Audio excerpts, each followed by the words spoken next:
co-owner of Perfectly Portioned Wellness. So I'm just gonna, you guys, I asked Blakely, what do you want me to talk about? And she said just my journey. So I have a couple slides really so I don't ramble and I can stay on task and remind me, I kind of thought about what is my journey? Where am I and how did I get here? So I am going to share that with you now. But I do want this to be interactive. So if you have questions, please unmute yourself, talk to me. Let's make it as interactive as possible. I don't love just talking. All right. So who am I? Who is Jessica Todd? And how did I get here? I was born and raised in Douglasville, Georgia. So I am Southern through and through. One of my, it got me to where I'm at, but one of my regrets, if you ever ask me, is that I didn't go to a big football school. Georgia State at the time didn't have football at all, and I was a commuter. I didn't live on campus. I had an apartment with a friend. So, that would be my one thing, but it definitely is the network that I've built and got me to where I am today. Barbecue restaurant. So when I was 10 years old, my dad opened a Southern small little barbecue place called Choo Choo Barbecue. And that was also in Douglasville. And even at that young of an age, I would wait tables and help out. And over time, got into more of a leadership role. And it's where I worked until they closed. After probably it was in my undergraduate program when I was getting my bachelor's degree or my DPD. We had a DPD at Georgia State back then.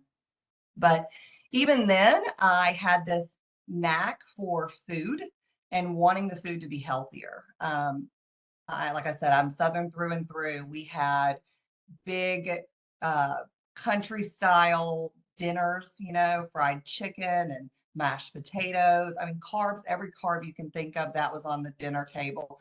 And I loved it. And I laugh because I used to eat breakfast of, oh gosh, what do you call those things? Toaster strudels and just all these things that I grew up. And even back then I was like, there has to be, this can't be good for me. And so when my dad opened the restaurant, I made sure there was barbecue chicken on the menu. I made sure that he made a homemade ranch dressing and we were able to make a lighter version of it. So even then, not knowing that I would go into nutrition, I had something inside of me that said, I think food has power and food is very important in nourishment. In high school, I got into drama. So I tried some sports. I'm not very athletic, come to find out. I got most improved for basketball. So that was my claim to fame. And I think my entire season I made 2 points.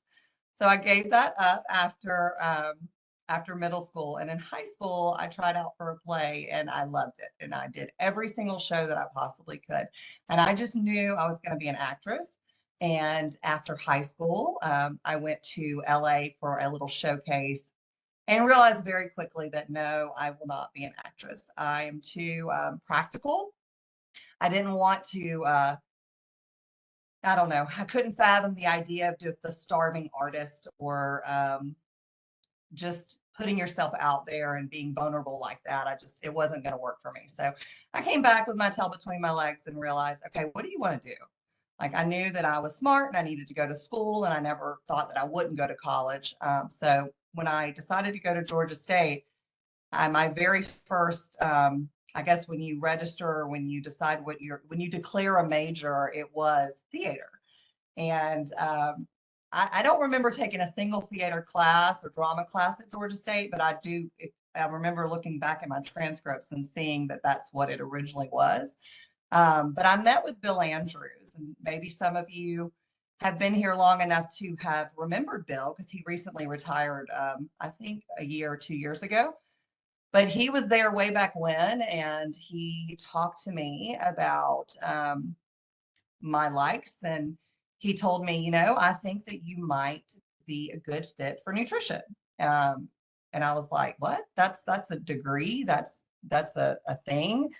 And from there, I was able to meet with Barb Hopkins. I think some of you may know Barb. If you've had the privilege of learning from her, she's going to be teaching the nutrigenomics class in the spring. So for any of you taking it, it's going to be great. But I met with Barb and really bonded with her. She's just one of those people. She's like a mom, very smart mentor. And I decided that, okay, I think this is what I want to do. I think nutrition is has many possibilities. And I knew that I knew I wanted to help people, but I knew I didn't want to deal with medication. So I figured this is the way I want to do. I knew I didn't want to be a nurse. Bodily fluids just freak me out. So I thought, okay, this is what I want to do. So I started the undergraduate program and did the DPD. And I did not want to do the matching. I didn't want to just go do an internship. I didn't like the idea of having to possibly move. My family at the time, I think I was within a serious relationship. My family was here. I just wanted to stay put. So my only option was the dietetic internship at Georgia State. And I kind of put all my eggs in one basket. It's very similar to what the CP is now, but it was a graduate master's degree in nutrition with a health sciences with a concentration in nutrition, in addition to a dietetic internship. So it wasn't it wasn't the same exact thing. Now it's a combined program, but essentially it was. So I put all my eggs in one basket. I applied and I got in, and I went straight from that DPD undergraduate bachelor's into the CP or MSDI at the time at Georgia State. And again, Barb was my program director, my mentor, and over time, it's really become a very close friend to me. So I'm in the CP, and my entrepreneur spirit was that I'm not going to be a broke student. I'm going to work. I am going to do everything that I possibly can to make sure that I make money and continue to put myself out there so that when I'm done, I get a job. So I applied for a TA position. I thought, I can help teach, I can grade papers, I can pay for college. This is great. I would love to say that I came out with no debt, but I still wanted to buy clothes and food and go shopping and go out. And so I took some loans. Not so smart, but I did. So I definitely still had debt when I came out, but I probably could have done it if that was a goal. I was also bartending. I learned very early in life that, the service industry is where I guess the money's at. So I put myself through school that way, as well as my TA position. So I was the TA for 3100. That course still exists to this day. It is now a massive online course. We have up to 450 students in any given semester. But at the time, it was all in person. So I was able to, make test questions and grade and work underneath a professor who was the teacher for that, and help build lectures and things like that. So then in 2007, I graduated from the CP, or from the MSDI, and it was time to take my RD exam. I remember that day very vividly. I wish I could say that I studied. I see my students now and how disciplined they are, and I really never had that discipline. I was a crammer. I survived. I think it's my personality. I did fine, but I would push myself and stress myself out. So it's definitely not something I recommend. But I did the same thing for the RD exam. I gave myself a month. I did test questions. I really didn't put a whole lot of investment into it. And that day, the day I took that test, I remember I was told that don't freak out, if it exceeds a certain point, because they test questions. But it got to that point, and with every question that I hit enter, I remember having almost a panic attack that I'm going to fail this test. And it got down to the last question. All of a sudden, it says you passed, and I remember calling Barb and saying, "Please tell me I never have to take that test again." It was nerve-wracking, but I did it. And so I became a dietitian. which is what I'd set out to do. And my next step was getting a job. So I was still bartending. I took some time to myself just to not be in school and do what I wanted. But I was bored and I needed to get a job. And I'm just the type of person that I always have to be doing something. So one of my rotations in grad school as a student was through DeVita, which is a renal facility for dialysis. And I had stayed in contact with the preceptor, and a position had come available. And I interviewed for it, and I was able to get my first dietitian position. So I was a renal dietitian, which was great because in renal they pay more than your standard entry level hospital position. And again, I'm all about the money. Take me to the money. And in the meantime, I opened my first LLC, which was New Life Nutrition. I didn't know what an LLC was. I didn't know what I was going to do with it. I just thought, okay, I need to have this if I want to see private clients here and there. If I want to get a contract, it can go through that. And I was kind of told to do it. So I did. Didn't really do much with it. I never developed a website. I didn't have business cards. I just had this by name LLC. I didn't really dive in to being an entrepreneur or make it a goal. I felt like I'm the only one that's taking care of myself. So I've got to make money and I've got to have that W-2. I've got to have those benefits. I've got to have that position. So being able to be on my own really wasn't ever a goal as far as working only for myself. So the beauty of DeVita was that it was 32 hours a week, and that left me with my Thursdays and Saturdays completely free. So I was able to kind of figure out what I wanted to do to supplement elsewhere. So I looked for contract positions, things that I could do on the side. And I have here chiropractor, shape wellness, and cafe physique. So at one given time, I had met with a chiropractor. I was going to start seeing clients for them. And I remember the very first day I was there, they put me in a room and asked me to review the blood type diet. And I was like, in my mind, I was fresh out of school, brand new dietitian. I'm like, that's not science based. What am I going to do? I'm not going to talk about the blood type diet. I don't want to be here. I left for lunch and I never came back. So, I think now I would probably ask to talk about and why they support that. But I was very intimidated, and that was the end of that. My very fastest hiring position and quitting that I've ever done. Shape Wellness, I stayed there for a while. That was a medical weight loss facility, and I saw patients on Thursdays and Saturdays. The physician gave out or worked with individuals who were overweight or obese and used pharmaceuticals. Medication. So they used, I think it was phentermine back then and Adipex. And, I was fine with that because it gave me the opportunity to get in front of the client and do behavior change and really build relationships so that hopefully they understand that the medication is a sort of short-term supplement to their journey versus a quick fix. But it didn't work out in the end because the physician was, kind of a little wacky about some things. And so I felt like I needed to move on.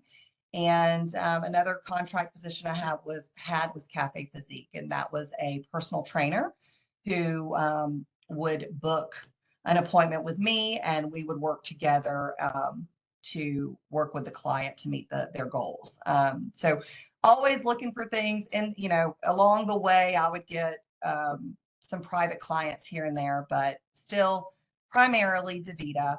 And then I reached out to Missy Cody, who was the chair at the time for Georgia State in the Department of Nutrition, and said, I would really like to stay in touch and maybe teach. I was the TA for 3100, like keep me in mind.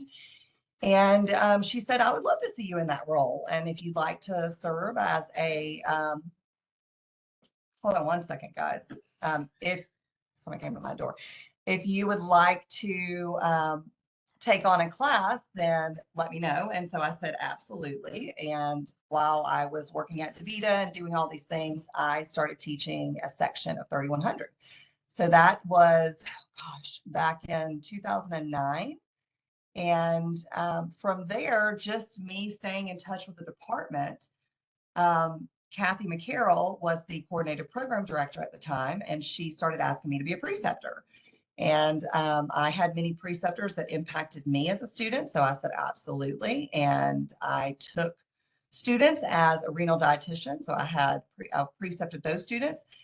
And then we needed somebody in the rec center. So some of you know Molly Polson now. She is the dietitian that's over the rec center, who works with our CP students through their rotations. And that was me back in the day. So I was the preceptor for a little while over there. And then Barb Hopkins was the acute care preceptor at Grady.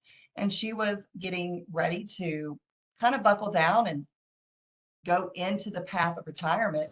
And she said, I need to get rid of Grady. It's time. My time is done. I've been here forever. I love it, but it's time for me to start slowing down. So they talked to me about applying for a temporary position at Georgia State. And for me to leave DaVita at my 32 hours a week, it was going to pay me less than, it would pay me about the same as full time. So it was definitely a pay cut, but I knew that this is an opportunity. I could possibly then become the CP director because Kathy had told me that she wanted to probably stay for 2 more years. So I knew, I might have to take this less amount, but it can lead to bigger things. So I negotiated that, sure, I will apply for this position. And if selected, I need 1 day a week to still see patients through DaVita. And they agreed to that. So I was able to go on Fridays, and sometimes Saturday, and I would still do Saturdays as well to maintain a presence at DaVita, to keep a part-time position, to supplement my income, so that I could take this position. So I started GSU in 2011, and I was, like I said, a temporary clinical faculty position. And I was the Grady acute care preceptor. So mind you, the only clinical practice that I had was all of my rotations as a CP student, or I'm just going to keep saying CP. And then DaVita. So DaVita is very clinical, but it's renal, it's diabetes, and that's about it. It's not GI, it's not oncology, it's not gunshot wounds, it's not all those acute things that can happen. And here I am, the preceptor of these CP students. And my very first rotation, it really showed. I remember one of my reviews was that they felt like I knew about as much as them, which wasn't really true, but my confidence wasn't there yet. And I had a lot of just brushing up to do and getting in that mindset. So I hung in there, and by the second one, I was that much better. And I was there as that preceptor for almost 5 years. So it worked out. It was never, it was never something that I wanted to necessarily do, clinical practice in a hospital, but it was fascinating. It was exciting. It was awesome to have the students connect the dots and practice their clinical skills. But I knew that wasn't going to be for me for long. And as Kathy promised, she retired, and I was able to apply for the position, which made sense. I had been training for it for a couple of years, and I was able to become the coordinated program director in 2014. Before that, one of the things as a faculty at Georgia State, even though I was still considered temporary, they really push research and publication. So as a master's student, I did a portfolio. That's not an option anymore, but we do have options for a capstone exam, or you can take courses. So I went the portfolio route because I just knew that I wasn't going to get into academia. I was never going to research. Wasn't something that I had a desire to do, and the thesis just kind of scared me. So here I was in an academic setting, which I knew I never was going to be in, and publications are big in order to get your promotion. So I had an opportunity through the Lewis College to join some type of new faculty research program, and you just had to have a question in an area, and they help you through the process. So I joined it. I didn't know what the heck I was doing. I knew that I was interested in simulation and how it can impact student self-efficacy and confidence before going into clinicals. And so that's what I did. I had a project. I worked with Dr. Nucci. I worked with who would help me, and I was published. So I did it, check that box. I don't care to do it again. It doesn't matter. I'm very proud of myself for it. And I can say that the research process is very rigorous. And when an author can get published with their research, it validated why we are science-based. It validated the importance of evidence-based practice. So that was great. Like I said, I don't care to do it again, but I can appreciate it and the process and what everybody goes through. So I became coordinated program director in 2014, and that was the same year that I had my son Jackson, who's now 8. And he is absolutely my world. I try to be very involved with his life.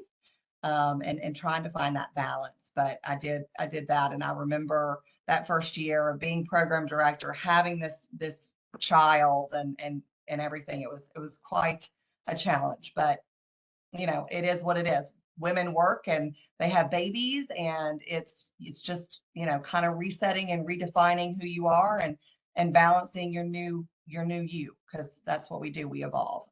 So I did. But I wanted Jackson, of course, as when you have a child, if any of you have children, you want the best for your child. You want more than what you had. And I wanted him to be able to go to a nice daycare. I never knew that daycares had wait lists, and I'm trying to figure out, where's this kid going to go? And I remember walking into a place and crying because I didn't feel like it was a good place for my son. It was a crazy feeling. I never thought I would care so much. So I wanted him to be able to go somewhere a little nicer. And I'm like, okay, here I am, coordinated program director. I did have to give up DaVita. I knew that position was going to require really a full-time commitment. The one thing that I had accepted before, remember, I took a lower salary than I had wanted. And I don't know if I would have been able to negotiate any higher or not. But once you go in at a certain level, it's very challenging to get up. Even every raise you get, it's never enough because you feel like it wasn't enough to start with. So that's just, hindsight. But I'm like, okay, I want this kid to me and my husband had just bought our first home in 2016. I wanted this child to go to a nicer daycare, preschool, etc. So I'm sitting outside with a few friends, and I'm like, what do you got? They're complaining about how they order, Blue Apron, and the food goes bad because they never cook it, or it takes a lot longer than they say. They lie. It's not 30 minutes. That kind of thing. It makes a mess in the kitchen, and I'm spending all this money on Uber Eats, and it's not that healthy. And I said, well, I meal prep for myself and my family every week. It's something that's been a hobby of mine since grad school. I just love it. I love making menus. I love making meal plans. I love the puzzle of all of it and trying new things. So I said, well, I'm doing this anyway. What do you think about letting me do it for you? I'll do it for a week for like $5 a meal, just enough to pay for my groceries. And you give me your feedback and we'll see what you think. So that was, I guess 2016, 17. And they're like, okay, let's do that. So I did. And from there, those friends were like, I really like this. This is saving me so much time. The food is good. So I kept doing it, and I would just text the menu or email the menu. And they would tell me what they wanted, and I would cook on the weekends, and I would put everything in like, I don't know, those little containers that you get at Kroger or Publix. And I don't remember if I would deliver it to them or what. But eventually I got my own refrigerator in my carport. They would come pick up their bag. They would just Venmo me. Now, granted, this is not legal. I knew that, from a food safety perspective and from having a license and all of that, I wasn't allowed to cook out of my kitchen, but I also knew that I couldn't afford to go get a space, and what does that look like, and all of those things. And I wasn't going to leave Georgia State. And this is just my friends and family, so who cares, right? So I did it, and then those friends started telling, they would be eating their lunch, and their coworkers would say, "Oh, that smells good. What is that?" So they would give a, "Hey, can I send somebody your way?" And again, remember, I like money, and I can't say no to it very well, so I would say sure. So by the time I decided to make perfectly portioned nutrition a thing, I had up to 225 meals being produced out of my home. I was hiring high school students to help me. My kitchen was being abused. Thankfully, when we bought our house and we remodeled, I was able to build my dream kitchen. So it's large, but it was not supposed to be used in that way. It was being overworked, and I was working so much on the weekends. It was a crazy time. So during that time, during the time that I'm, pretty much piloting this business idea, this meal prep company, and building my clientele, I'm working at Georgia State, and I'm going through the promotion process. So once I became the coordinated program director, I was switched from temporary to finally a full-time clinical faculty.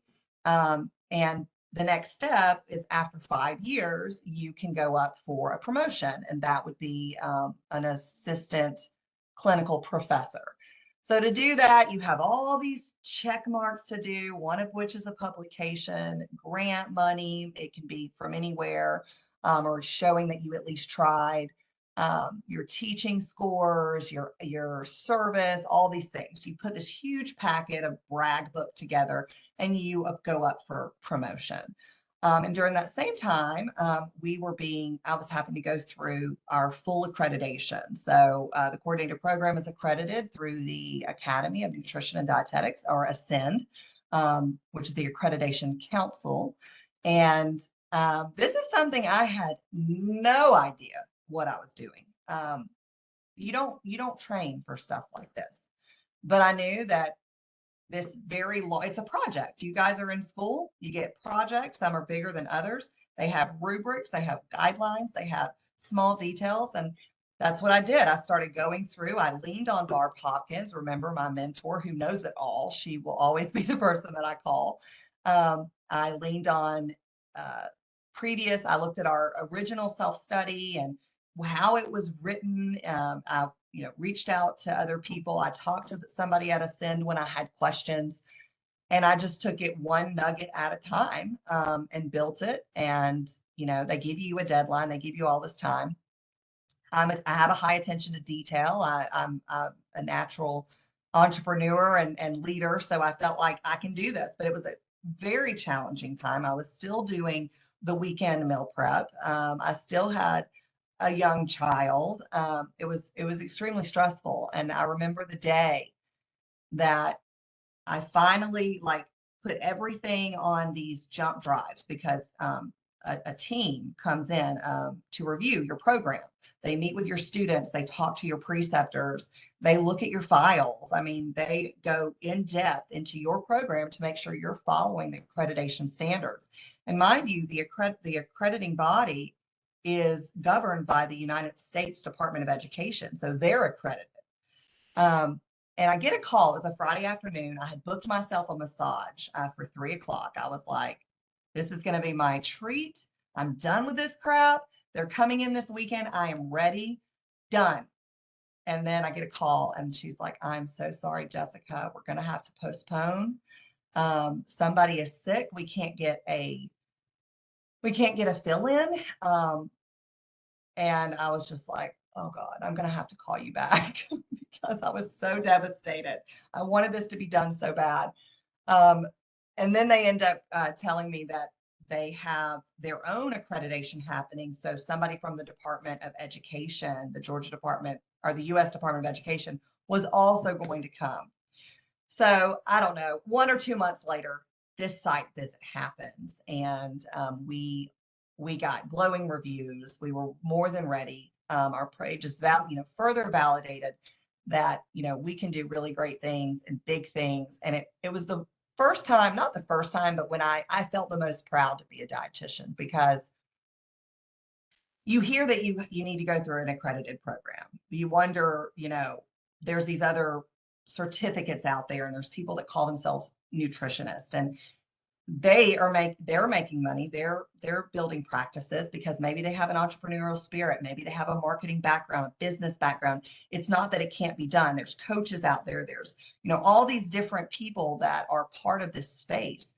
But they don't go through a rigorous accredited program. And when I was able to go through that process, it just further made me appreciate what accreditation means. And I think even though you hear it, you don't know until you go through it. So another very proud moment, and then the promotion process. So I received the promotion, the accreditation's done. One might think I could just take a break and enjoy, but I said, okay, what's next? I can get my PhD, which is what Georgia State obviously would want me to do. But again, I don't love the research aspect. And I felt like it would be pulling teeth to do it. And I know myself, and I would procrastinate and I would whine. And, either way, it would be blood, sweat, and tears. It would take me 5 years. And if I committed, I would get it done. And I'd be like, okay, I did that. And I would be able to go up for my next promotion, which is more money. Or I can take that same 5 years, that same grit, that same blood, sweat, and tears, and put it into something I'm more passionate about, which is growing this meal prep company and figuring out, can it be a company? So that's what I decided to do. I hired a business coach. She was also a dietitian. And I did it because I needed the accountability. I needed somebody who gave me timelines between meetings so that I would actually do this. Because if I just sit back, maybe I'll get it done, maybe I won't. So I had to come up with a name and a logo, and I had to go through getting a business license and figuring out where I was going to produce from, et cetera, et cetera. And I remember February of 2019, I had my very first weekend. It was my son took his first plane ride with my husband. He was sick. I was in the kitchen. I remember crying when it was over because I felt like I missed out and I wasn't being a good mom. But I had to do this. Like, there wasn't an option. I had to do this. And it was grueling in that kitchen. I burnt myself probably 3 times. I'd never worked in that large of a commercial kitchen. I had the mom and pop barbecue place, but it doesn't compare. My processes were all over the place. It was, I wish I had video back then because it was rough. I had another dietitian that I had hired to help me who had some food background, and her and I we stayed in there until Sunday at 8 p.m. getting those orders taken care of. And I think my first weekend, I only had like 125 plates.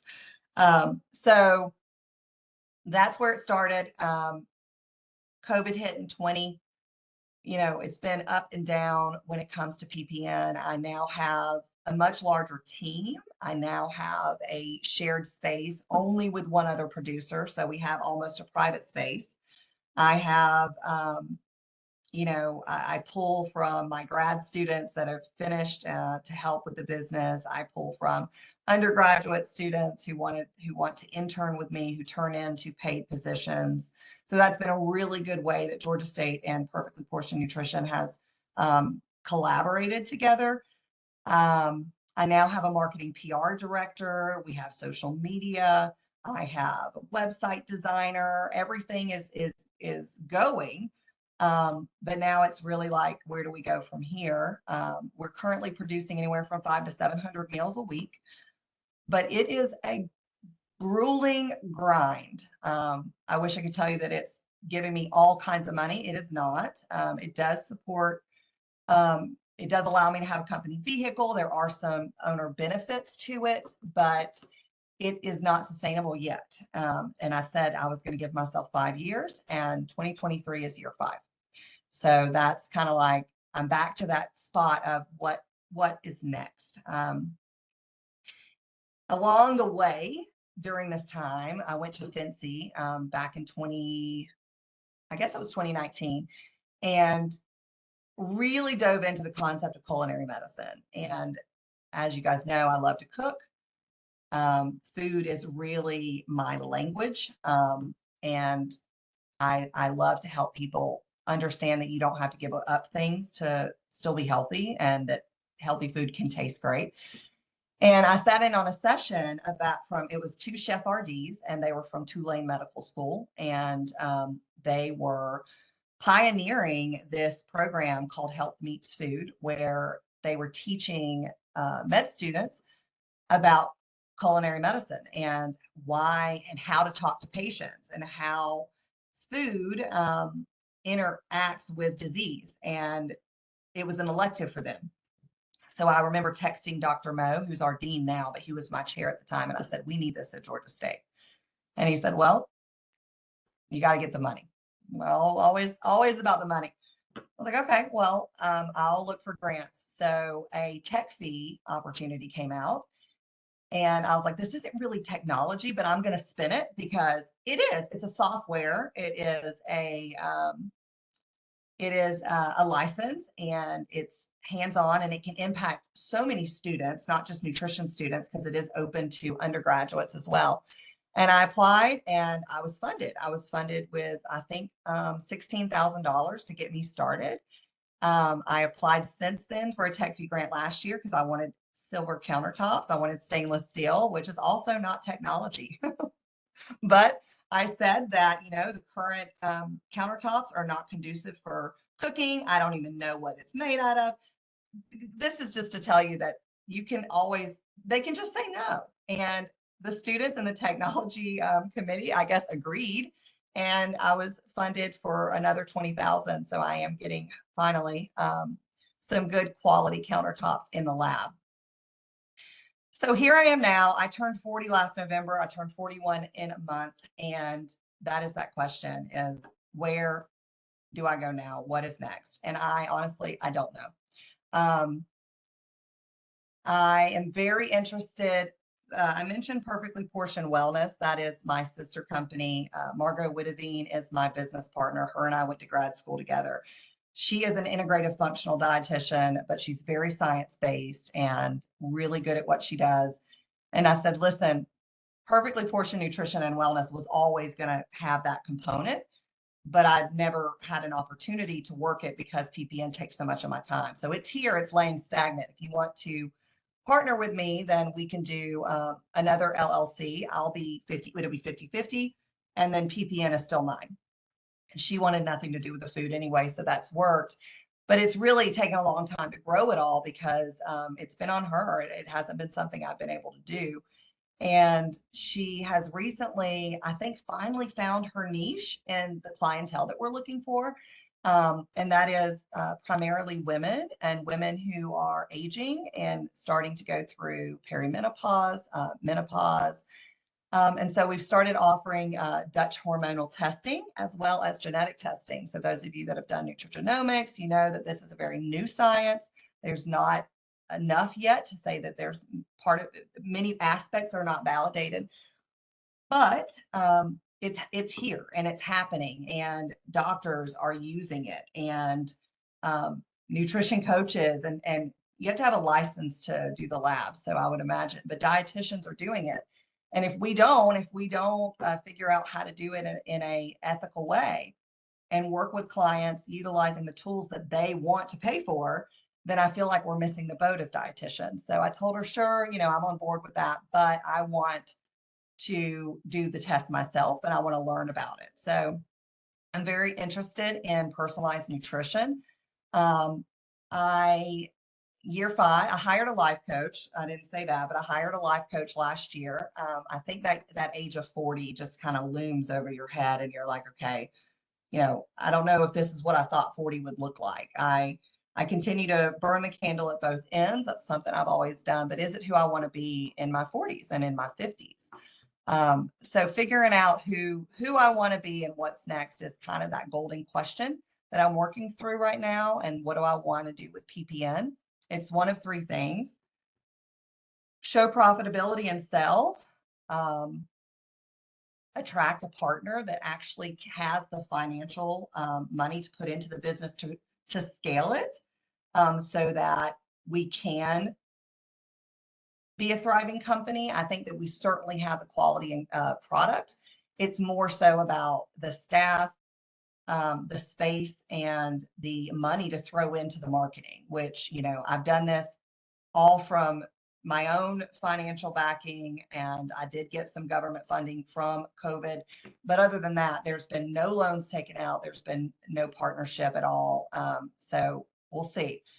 Or close it, which it would break my heart. But, I really love what I do at Georgia State. I love the culinary medicine program. I love working with students to help them figure out what they want to do, coach them into being a professional, finding their passion. I don't see myself leaving that. So I don't know. I have no idea. That is to be determined, but that is my goal for 2023 is what am I going to do?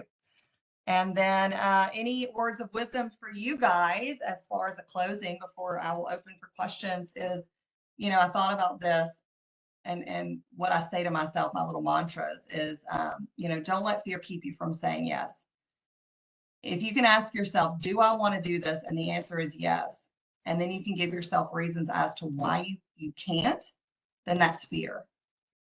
And you don't have to have an answer of how you're going to get there. Sometimes things can be so big, just like I told you about the publication, huge, but it's one step at a time. And if you can do that one step at a time, you'll reach your final destination. So just say yes, and the rest will figure itself out.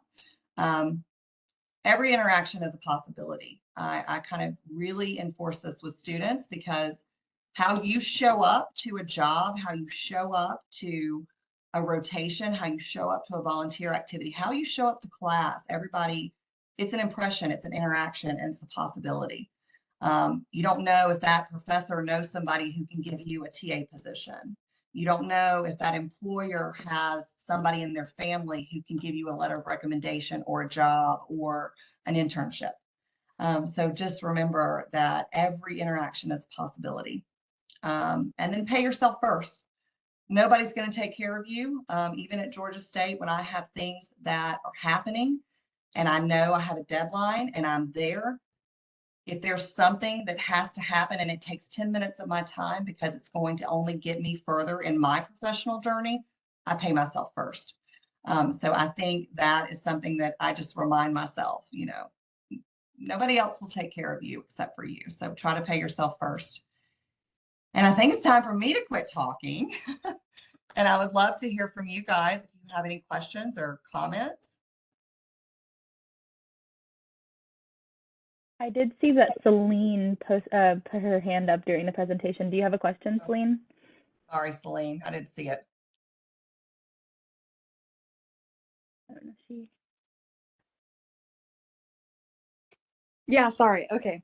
So I heard that you mentioned about when you were with the chiropractor and he mentioned the blood test or diet, something like that. The blood type diet? Mm-hmm. Yes.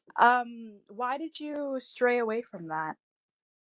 Or like, yeah, I had just finished a science-based program and evidence-based practice, and that was really high, a priority of mine.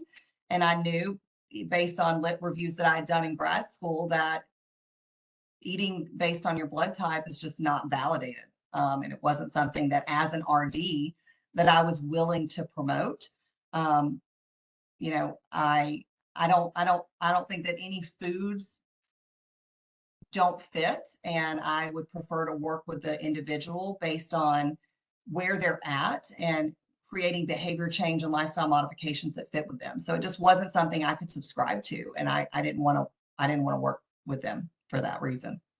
Okay, that's interesting. No, yeah, I asked because my family went to a chiropractor, and he put my mom on a diet with that, and it was just really interesting. Like I didn't know anything about it. I didn't know the background with it, but like I saw like the list of foods that you can and can't eat, and I just thought that was really interesting. So whenever you brought that up, I was like, oh, so it's like it's a thing, and but not many people do it. Like I haven't really heard much about it until you brought Yeah. it up, like other than like whenever we went there, but I just thought it was really interesting. Yeah. I don't hear about it anymore. I mean, that was a very long time ago, and I don't hear about it at all anymore. But just like what is it now that we hear? We hear food trends and diet trends of intermittent fasting. We hear there's a lot of vegan diets are trending. There's just always something, and it's not that it's a problem. It's just we as dietitians have to understand what's trending, the pros and cons, what the potential risk might be associated with it, to see if a client comes to you and says, I really want to do this, then understanding why and being able to work with them on their goals. I think when somebody just says, here, this is the only way, this is what you should be doing, then that right there is a red flag for me. Oh, okay, I see. That's Yeah. interesting. Yeah, cool. Thank you. You're welcome. I saw somebody had a question in the chat. I don't see the chat box. Let me fix that.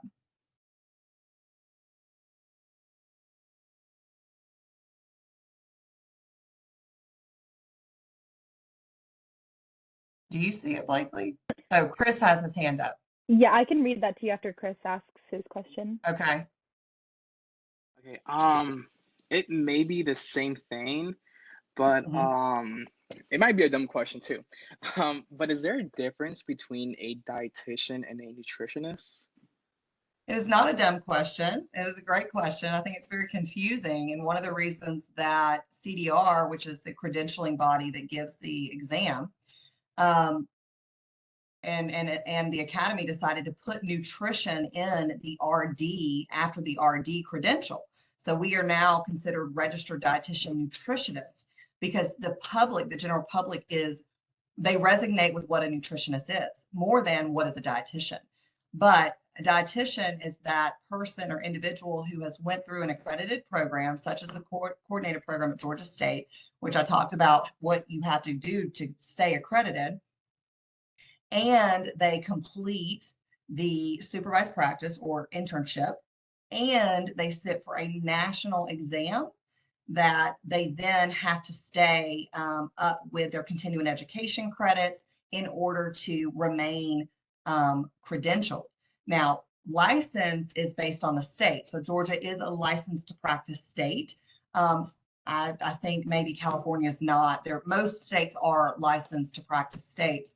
So a nutritionist could go and do a credentialing program through online without an internship. They're not accredited, and they call themselves a nutritionist. And they would be practicing out of their scope if they were trying to work with patients with medical nutrition therapy needs or disease states such as diabetes, chronic kidney disease, cancer, GI disorders, any kind of disease state that requires medical nutrition therapy.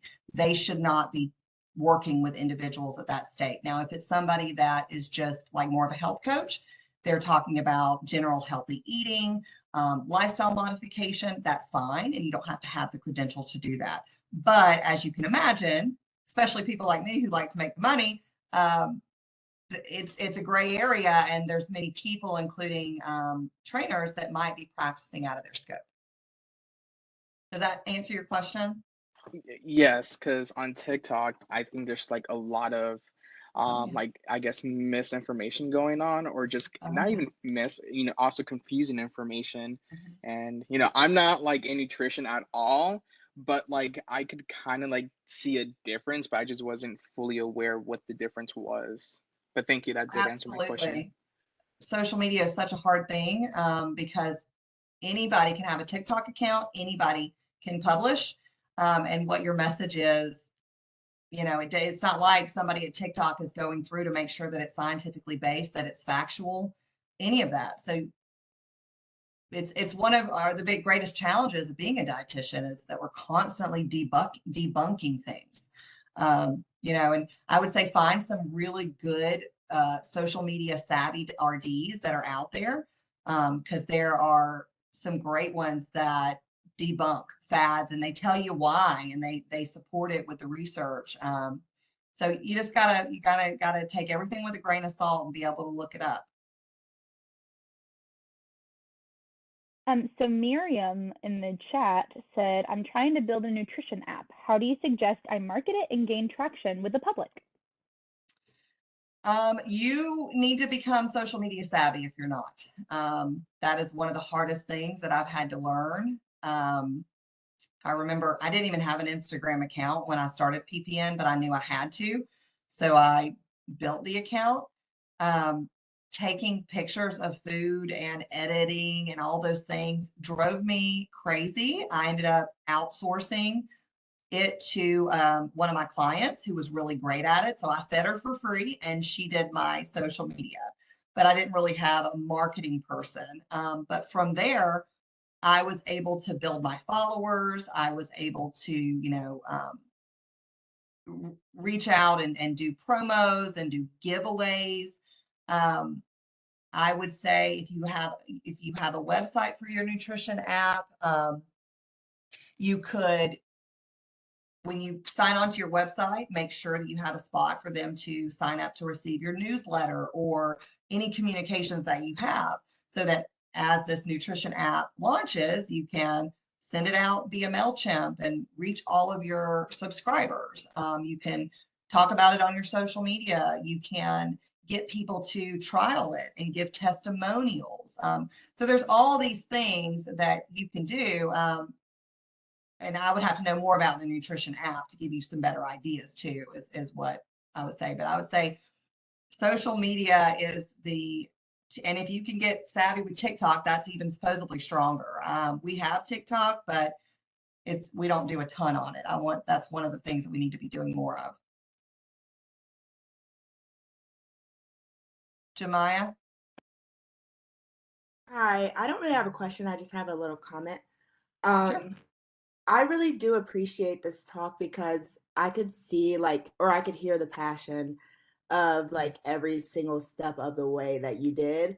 Hearing that you took a job for lower pay or just because you wanted to do something in 2 years and you saw that vision for yourself. Even you keep saying I love the money and I keep going for the money, but the way that you started your business just out of your kitchen by helping your friends, it was just very cool. I've never heard anything like that. And then even the part where you said you weren't really big into research, so that's why you didn't go for your PhD.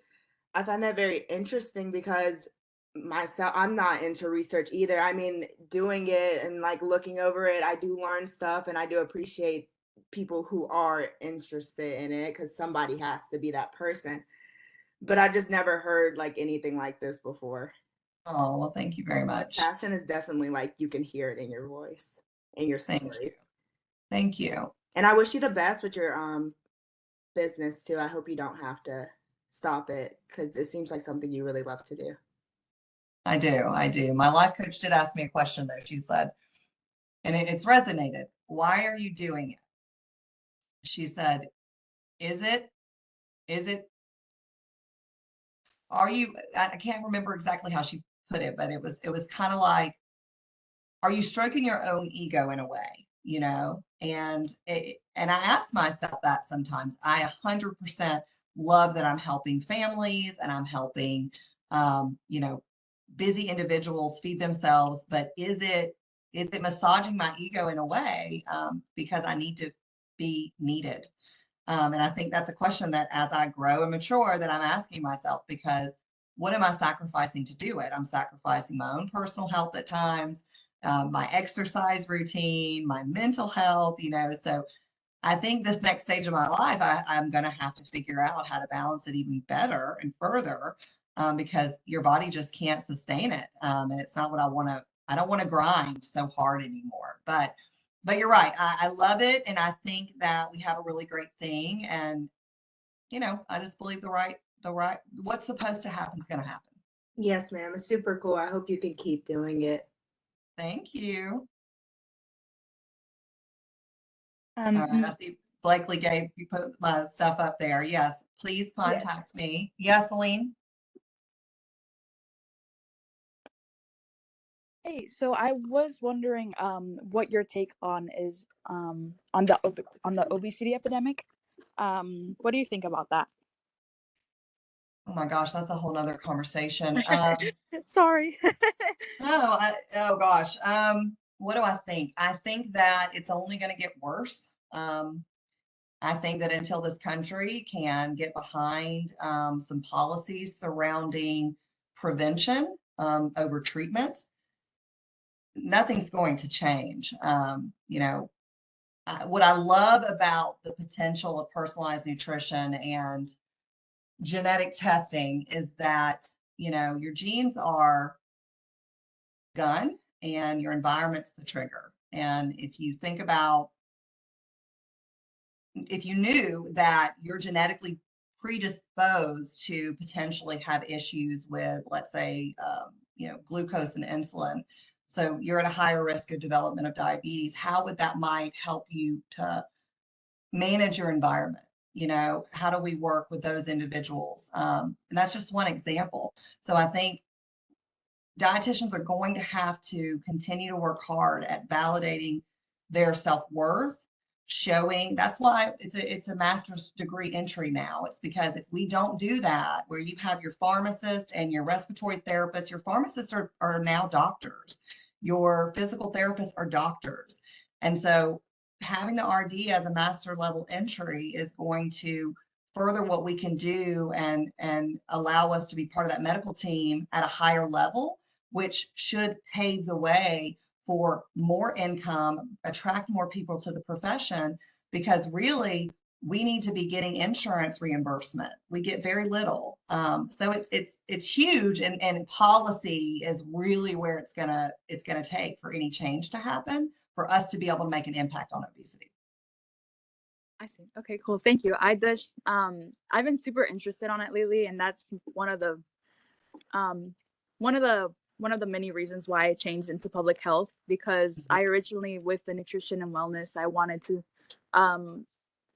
I thought I could go into like schools and teach nutrition, but there isn't really like any classes that you can really take in public schools that teach you nutrition. So I was like, well, if I go into public health, I can try and incorporate those into schools. But then I also started learning more about the obesity epidemic, and I was like, like we can also do something with that in public health. So like I just I'm super interested in it right now. So thank you. Yeah, of course, absolutely. Chris, your hand's still up. Do you have a question, or is it just hanging out there? Okay. Oh no, sorry. Actually, I just want to say thank you. I'm actually gonna be heading out. I just want to say thank you for the insightful knowledge. You're You welcome. definitely answered some questions that had been lingering in my head. I know somebody asked about the blood type, and nutrition thing, because I actually saw that on TikTok as well. I guess there's just a lot of misinformation, and you were able to clarify that for me too. So thank you. Yeah, absolutely. Yeah, I I also see- wanted to say it was very interesting discussion and very eye-opening. So yeah, thank you. Thanks, Ferris, for joining us. Miriam asked a question: do I think that a food science master's would be helpful as an RD? I don't really know of a food science master's program. You go through to become an RD, you have to go through food service management as part of the competencies and knowledge of the dietitian. So you're going to get what you need at a base level, at a base level amount, so that you can pass the RD exam. If you wanted to go into food service, then you could become a food service dietitian, work in school systems, and then get a secondary credential to allow you to be a food service manager director or school nutrition director. And they do that out of UGA. It's an additional like 1 year, but you can do it while you're working. So if you wanted to go into food science and do something like product development, where you work for a big company like Coca-Cola or Chick-fil-A. So it really depends on what you would want to do. But I feel like a general master's degree in nutrition would still get your foot in the door. And then it would be just some experiential stuff that you would need to do in order to further your education.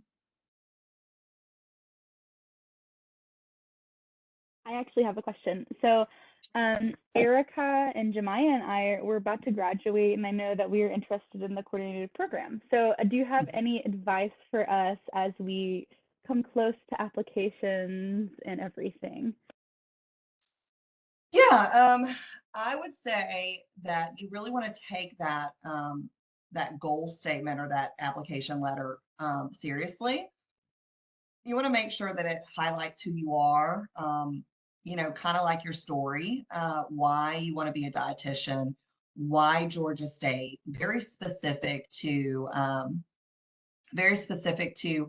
Georgia State and who you are and what you know. And if you have any challenges, if you've had any poor grades or any things that do not speak favorably to you as a candidate, you want to address that in that letter so that the committee understands who is Blakely, you know, does she really understand what a dietitian is? Is she applying to other schools, that kind of thing. And then you want to make sure that you get a strong letter from someone that you work for, like it could be a volunteer coordinator, it could be an employer that can attest to your work ethic. Because remember, you're in a coordinated program, you're kind of working full time in the internship in addition to going to school. And then you need to have your professor, or for you guys, Dr. Wanders, because she is your program director. If we don't get a letter from Dr. Wanders, then that gives us a red flag, like, well, why would they not ask their program director, you know, the person that should be able to attest to their academic ability. And, you know, make sure that you're getting yourself out there and gaining some experience. It doesn't necessarily have to be that you're in a hospital setting, or, you know, just anything that shows that you have some type of experience in the field, whether it's shadowing or volunteering. And that if you can highlight any leadership, you know, we in the coordinated program, we really push our students to be leaders in the profession. So it looks good to be that we're seeing students that are coming in well-rounded. So I would say if you haven't gotten that or done anything, just try to build that resume a little bit until you have until May to get that out there. So give yourself time. Have somebody review the letter, make sure there's no grammatical issues. You know, don't wait till the last minute. Thank you. You're welcome. Thank you. You're Is there very anyone welcome. else that has any questions? I think we're good. I think we're good. Thank you, guys. Thank you. Thank you. Thank All you. right, bye. Have a good day.